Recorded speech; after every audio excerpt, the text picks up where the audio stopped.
Hi guys, I wanted to go over the poetry notes for day one.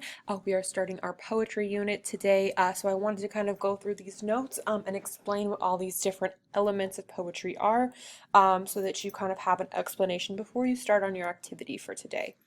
So we're going to start with what are the elements of poetry. I'm going to go ahead and present this. So we have what are the elements of poetry? So first we have poetic elements. So we have stanza, repetition, rhyme, rhythm, alliteration, and onomatopoeia. So let's start with stanza.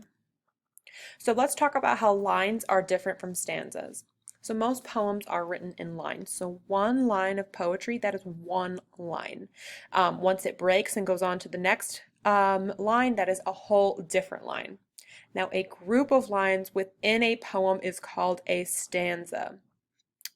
So stanzas separate ideas in a poem that kind of act like paragraphs. So you're moving from one idea into the next. You know, when you write a paper, your introduction paragraph is one paragraph and your body paragraph was one paragraph. It helps you kind of move between ideas. Poets do the same thing with stanzas. So a group of lines that form a unit similar to a paragraph is a stanza. So we see this example here. In the first sentence, the author says, I learned Spanish from my grandma. And then it breaks and goes into the next stanza. It says, Mijito, don't cry, she'd tell me. So we see this first stanza that he learned from his grandmother and then kind of what she said. So we see that break because it's two different subjects that the author is talking about. Next up, we're going to talk about repetition. So repetition is the repeating of sounds, words, lines, phrases, or stanzas. So we have to be really, really careful with repetition because sometimes it's really obvious it's the same word or group of words said over and over and over again. And sometimes it's really subtle. It's maybe just one or two words and we have to really look out for it. So this one's pretty obvious because it's three words that's repeated two different times in a short stanza. So it's really easy to pick out. So our example, I looked upon the rotting sea and drew my eyes away. I looked upon the rotting deck and there the dead men lay. Okay, so we see this repetition, and authors usually use repetition to draw attention to something, to show you that it's really important and that you need to pay attention to it. We're going to talk about rhyme. So rhyme may seem really easy, but it can get complicated. So rhyme is the repetition of a main vowel sound and all the sounds that follow it. Now there's two different types of rhyme. We have internal rhyme and end rhyme. So internal rhyme occurs when it happens within one sentence. So blowing the bubble got me in trouble. That's one sentence. We don't see the poet break the line. So it rhymes within one line. However, when we're talking about end rhyme, we see the poet break the line. So they say one phrase, they start a new line, they say a new phrase, and the end words rhyme. So end rhyme is blowing the bubble, got the boy in trouble. So when you're reading it, it sounds pretty similar, but when if you're just like listening to it, but when you see it written in text, it's different. So internal and end rhyme look different on paper, even if they sound the same when read aloud. All right, so let's talk about rhyme scheme, this is the pattern at the end of rhymes. The pattern of end rhymes. So this poem by Lewis Carroll is called Jabberwocky, and the poem is full of words that are just nonsense that don't really make any sense at all. And that is okay. That's the point of the poem is that the words are fake made up words. So I'm gonna kind of read through this and I'll explain the rhyme scheme. So it says, Twas brillig and the slithy toves did gyre and gimble in the wabe, all mimsy were the borogoves, and the momraths outgrabe. Okay, right, like I said, a bunch of kind of silly nonsense words, but we see this rhyme scheme here, right? So line 1 and 3 rhyme, so we have A and A. Line 2 and 4 rhyme, so we have B and B to create A, B, rhyme scheme. And say this poem was 40 lines long, you can do this all the way down. And each time you have a new sort of sound, you're going to do a new letter. So if they introduced a new word after this, then it would start C. and then D, and that's how rhyme scheme works. But if we come back over here, we'll see if we hear the same kind of sound again, that'll bring us back to A. So let's look at an A, B rhyming pattern. I love noodles, give me oodles, make a mound up to the sun. Noodles are my favorite foodles, I eat noodles by the ton. And if you hear me reading the poem, it kind of helps create that rhythm to the poem. You can hear how it's supposed to be read, and so that's what rhyme scheme helps with. So let's look at a different type. So the ABCB rhyming pattern. So this one's called the alligator. The alligator chased his tail, which hit him in the snout. He nibbled, gobbled, swallowed it, and turned right inside out.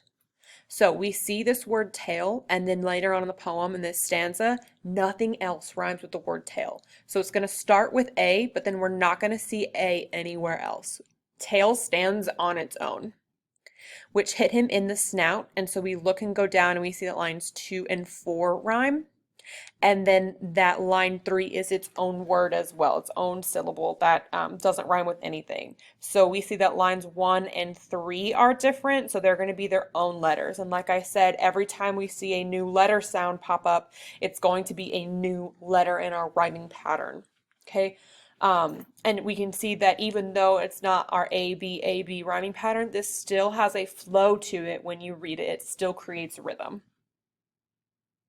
All right, so then let's talk about metaphor and extended metaphor. So most of you probably know what metaphor is, but I'm still going to go over it. Metaphor is a comparison of two different things without the use of like or as. So comparing things that are different, like maybe comparing your life to a like to a princess life, or comparing an animal to the weather. Comparing things that are very different is going to create a metaphor. And we're not going to see that use of like or as. We only see like or as with a simile. Now, on the other hand, to kind of go deeper, an extended metaphor is a metaphor that extends throughout an entire poem or a story. So the entire text is about that metaphor.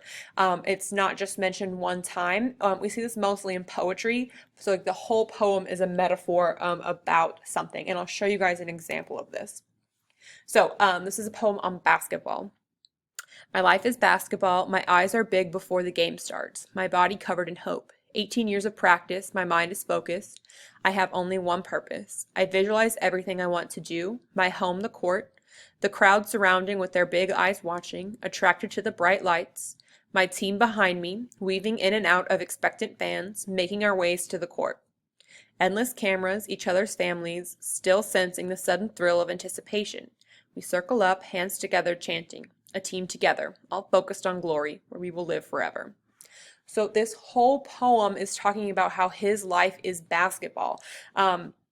So he kind of explains everything, these different elements of his life and how it all ties back to basketball. So how he spent 18 years practicing, how his mind, his eyes, everything is focused on basketball. His family's there, he's talking about the team. So everything in his life centers around basketball. So he's comparing my life or his life to basketball, right? My life is basketball. So can your life really be a basketball? No, it can't. But he's talking about how important basketball is to him, and it's showing that his life can be compared to the game of basketball. Next, we're going to talk about theme. Theme is a lesson that the author wants you to learn from the text, and there can be more than one theme in a text. Theme can be one word that describes something, or it can be a phrase, an idea, and it's kind of what you are able to take away from the story, and kind of the lesson that you can tell that the author is trying to communicate to you. So some examples of themes, for example, Anne Frank, some themes that we saw were survival, sacrifice, and family, right?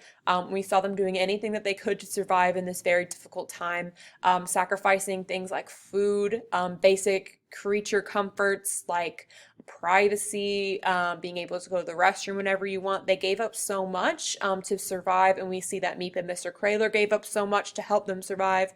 And then we also see that bond of family, how important family is during a difficult time like that. Another example, just from like a Disney movie to tie it back to something that maybe y'all have seen and it's just not something that we've read in class. But a theme in Beauty and the Beast might be that inner beauty is more important than outer beauty. See, that's not a word, that's kind of like an idea, but that is something that the author wants you to learn from the text. Okay, now that is it for our slides. Now, what you're going to do for this activity is we're going to click on this mother to son poem. I put the poem here for you to read, and I'm also going to hyperlink a video of it being read so you can hear the rhythm, you can hear the flow of it. You're going to complete this activity, so you're going to tell me what the metaphor is, the extended metaphor, what the author is talking about, and so what is representative of something else. So we're comparing two things that are unlike, they're different, and so what is the metaphor? What two things that are different are being compared? And then you're going to tell me what each of these lines means, why it's important. So it gives you a sentence or a phrase from the poem. You're going to tell me the meaning of it. So we're going to have to dig a little bit deeper into what each of those lines means. After that, you're going to tell me the theme of the poem. So in the slides today, I talked about metaphor, extended metaphor, and theme, and we're going to be analyzing those things in our activity today. So tell me what the theme of the poem is. What is the author trying to communicate through this poem? Give me text evidence for support. So what is text from the poem that supports the theme? And what does it mean? So what is the text evidence? What does it show? And then finally, you're going to analyze this poem for me. You're going to tell me what it means. So what is the message of this poem? How does Langston Hughes convey the message? So what is he trying to show? What is he trying to say? And then finally, going to be a short answer response, just at least 2 sentences, nothing too long or crazy. How does the title explain to you what the poem is really about? So how is this title of Mother to Son, how is that relevant? How does it help you to understand the poem? Okay, if you guys have any questions on this, just shoot me an email, leave me a comment, and I'm happy to help. I know poem can be really difficult and frustrating, so I'm here all the time. Whatever you guys need, let me know, and I can help you out.